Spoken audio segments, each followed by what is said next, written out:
This subject needs to be covered in multiple videos, and it needs to be an ongoing situation. When I started campaigning for men's rights back in the 1990s, I was interested in the way that television portrayed men, adverts, dramas, soaps, comedies, stereotypes, the way that newspapers attacked men.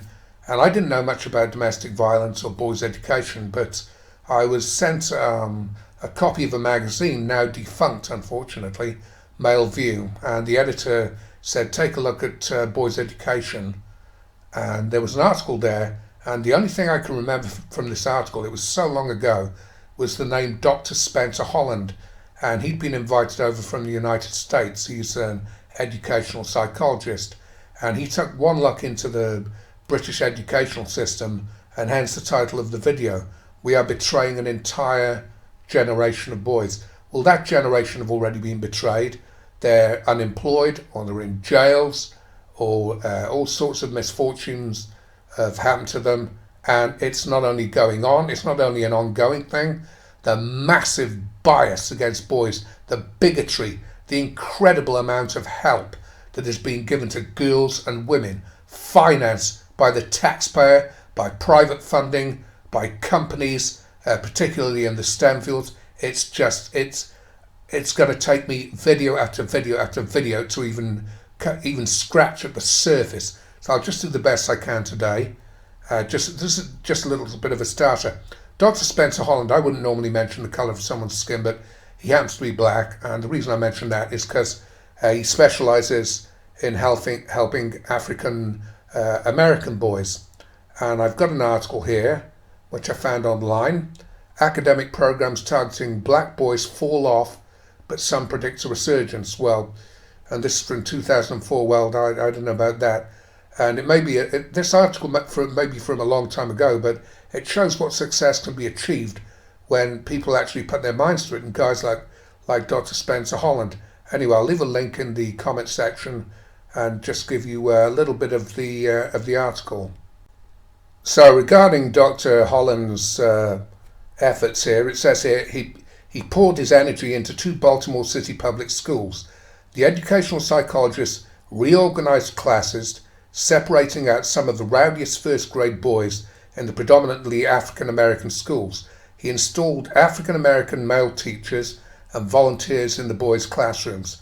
Now, I'm going to leave another link, which I've left before in a previous video, of how women in female teachers in this country have been proven, Britain that is, have been proven to downmark boys compared to girls. I have so many links on this subject. Like I say, it's going to take loads of videos to cover it.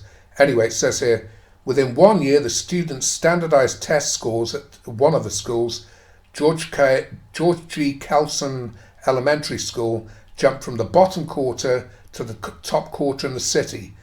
The results were fantastic, said Dr. Holland. Similar classrooms which relied on male instructors and boys-only classes to spur achievement were launched across the country.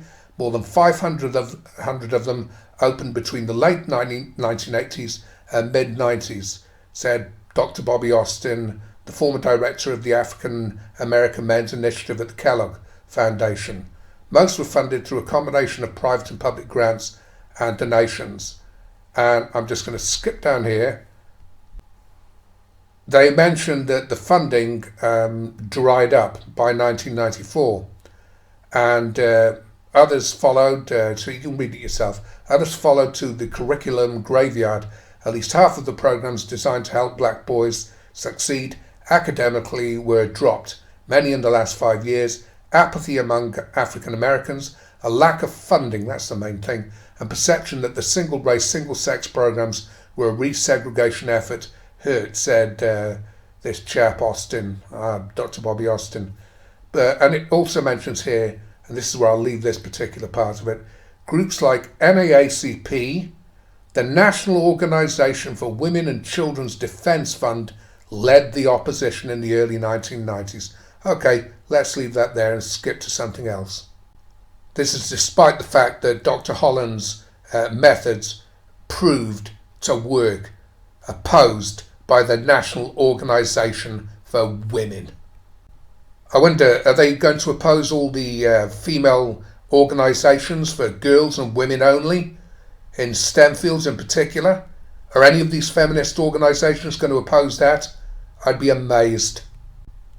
Now, I was watching the BBC Two, their Learning Zone, late one night, early in the morning. They had on BBC Two. I don't know if they still have the thing. And I noticed a education program they had for children called IT Needs Girls. And I don't know whether the BBC made this or the National Council for Educational Technology did, but it was a girls-only education course. That's the National Council for Educational Technology.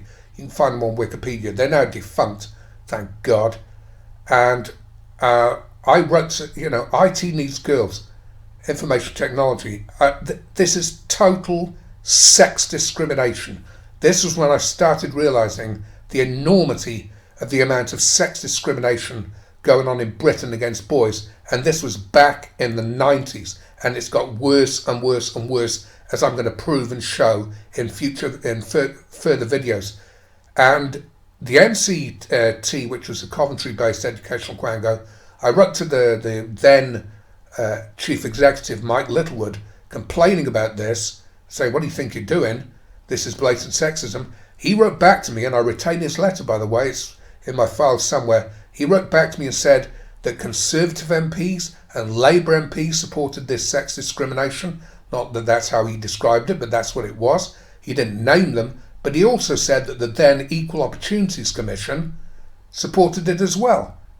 Absolutely, I was amazed. I wrote to the Equal Opportunities Commission. I wrote to Kamlesh Bahl, who headed the thing. She writes back to me and said, yeah, we supported it. We partially funded the course. And this was a United Kingdom-wide course. And Bahl even sent me a copy of the Sex Discrimination Act of 1975, showing me that Section 54, she encircled that for me and said, and it was a loophole. It meant that these girls-only education courses could be financed by a tax-paying organisation such as the EOC, and the National Council for Educational Technology was also a quango, i.e. paid for by the taxpayer. And I then noticed another girls-only education programme that the BBC put out. It was either called Girls into Science or Women into Science, whatever the hell it was aimed at girls in school. It's probably called Girls into Science. And that was made by Women in Science and Engineering in Wales in conjunction with the Welsh Development Agency. The WDA is a quango as well. That's paid for by the taxpayer. And WISE, unless I'm much mistaken, Women in Science and Engineering, was set up by the EOC and the Engineering Council, which is another quango. Now, I could be mistaken on that, and I'm prepared to apologise, but I don't think so. At the beginning of this particular programme, let's call it Girls into Science, I wrote to the Welsh Development Agency about this. A director got back in touch with me, told me that it was well received by teachers all over the United Kingdom. Oh, really? Girls only? Did they show it to boys or not? He didn't tell me that. But at the beginning of this particular programme, boys were shown using trick photography, losing things that they wouldn't otherwise have that were designed by science. Apparently, it didn't say so, but this was what it was implying, that they wouldn't have them if it weren't for females in science. And to cut a long story short, one boy was shown losing his Walkman. The Walkman was invented by a Japanese man, unless I'm much mistaken, and I don't think I am. And another boy was shown, we have to have this. He lost his clothes, and he was shown from the waist up, and his hands were covering his groin. Like I say, he was shown from the waist up, half naked. A girl's scream was heard, and then the programme got on, promoting the idea of girls going into science. Absolutely disgusting. Imagine that the other way round. And like I say, the guy from the WDA said that this was well received by teachers all over the UK.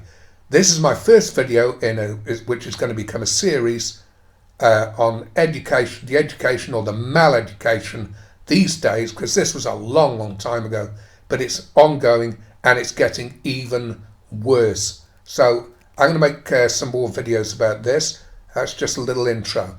Thank you very much.